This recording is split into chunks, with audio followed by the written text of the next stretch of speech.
Welcome to the League of Legends Champion Spotlight, featuring Ahri, the nine-tailed fox. Ahri is a mobile mage assassin. Utilizing skill shots, dashes, and clever positioning, Ahri excels at taking out single targets and disrupting the enemy team. Ahri's passive is Soul Eater. Every time one of her spells hits an enemy, she gains stacks of Soul Eater. Once it reaches its cap, her next spell will enjoy significantly increased spell vamp. Orb of Deception fires out Ahri's orb and then pulls it back, dealing magic damage on the way out and true damage on the way back. I take Orb of Deception at level 1 and max it by level 9. Foxfire creates 3 orbiting flames around Ahri. These flames then seek out and damage any nearby enemies who wander too close. Single targets can be hit multiple times, but extra hits deal reduced damage. I take Foxfire at level 4 and max it last. Charm sends out a skill shot nuke that damages and charms the first enemy it hits. Charmed enemies are slowed and walk toward Ahri for a short time. I take Charm at level 2 and max it by level 13. Ahri's ultimate is Spirit Rush. When activated, Ahri dashes toward the cursor and damages 3 nearby enemies. Ahri may dash twice more within a few seconds of first using Spirit Rush before it goes on cooldown. In early laning, I make sure to count the charges on Soul Eater. Once I've capped it out, I use Orb of Deception to hit as large of a minion wave as possible, returning the most health I can. After learning Spirit Rush, I head to gank other lanes. I make the mistake of leading with Charm instead of waiting for a clear shot. However, I Spirit Rush over the wall and then dash away from his turret in case I get locked up inside turret range. Yorick and I take him down and then Skarner appears. I tag him with Orb of Deception and activate Foxfire, walk on top of him, and take him down before retreating with Yorick. As my team sieges the middle turret, I try to poke as much as possible with skill shots. Landing Charm means I get Orb of Deception without any dodging. Again, I keep track of Soul Eater stacks, using Foxfire to trigger the spell vamp for Orb of Deception. Spirit Rush comes back from cooldown and Annie is out of position. I activate Foxfire, Spirit Rush over, fire off Charm, and then immediately Orb of Deception. I use my 2 remaining charges of Spirit Rush to escape Singed. Ahri excels at catching opponents off guard. Here Malzahar is attempting to defend his base, but a quick Spirit Rush into Charm locks him up.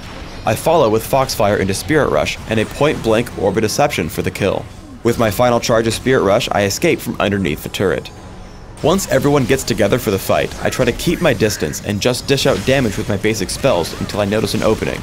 Once Lux gets low, I charge in with Spirit Rush twice, turning back to hit Singed and Skarner with Spirit Rush, Foxfire, and Charm. As Singed tries to escape, I flash for Orb of Deception, able to easily clean up Skarner in the resulting 4 vs 1 fight.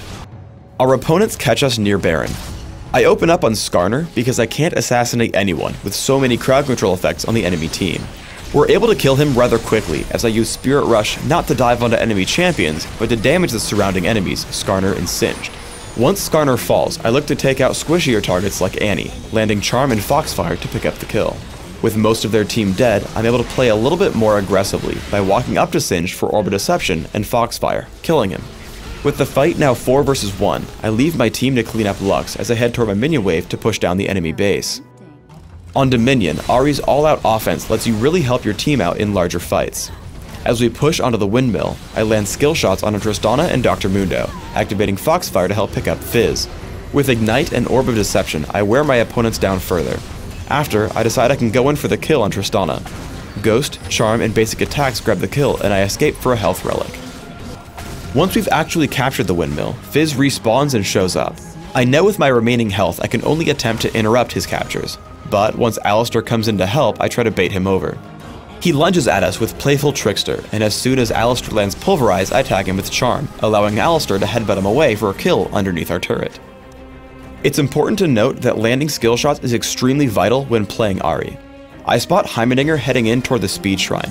I try to lead him with Charm, but he dodges by stopping in place. He dodges Orb of Deception by turning around, but by using Spirit Rush, I hit him with a second half of it. Now out of cooldowns and missing half my spells, I foolishly chase Heimerdinger through his turrets, falling to their damage output and his rockets. When you do land skill shots, it's a much different game. As Heimerdinger comes down from the windmill, I land Charm successfully. This lets me hit Orb of Deception without him dodging. Between Foxfire and Spirit Rush, I clean up Heimerdinger extremely quickly and start to capture the point. For runes, I take magic penetration marks, ability power per level seals, ability power per level glyphs, and flat ability power quintessences. This build is aimed at giving me the greatest possible magic damage at all stages of the game. My masteries are 2109, taking all the magic damage and ability power increasing masteries in offense, while taking bonus mana, mana regeneration, and increased neutral buff duration in utility. I take Ignite and Flash for summoner spells in Classic, subbing out Flash for Ghost and Dominion. In either case, I master all my summoner spells in their respective trees. In Classic, I open up with a Sapphire Crystal and 2 health potions.